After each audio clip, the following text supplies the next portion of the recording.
எங்க அம்மா சார்.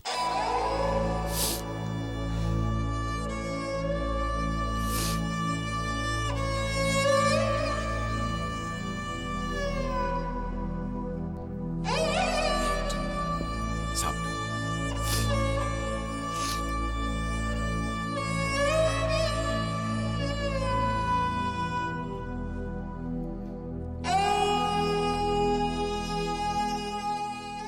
அன்னிலிருந்து இன்னி வரைக்கும் ரவி அபியை அம்மான்னு தான் கூப்பிடுவான். நாம நம்ம குழந்தைங்களுக்கு வாழ்க்கையில பல விஷயங்களை சொல்லி கொடுக்குறோம். ஆனா வாழ்க்கைன்னு என்னங்கிறத நம்ம குழந்தைங்க நமக்கு ஈஸியா சொல்லி கொடுத்துட்றாங்க.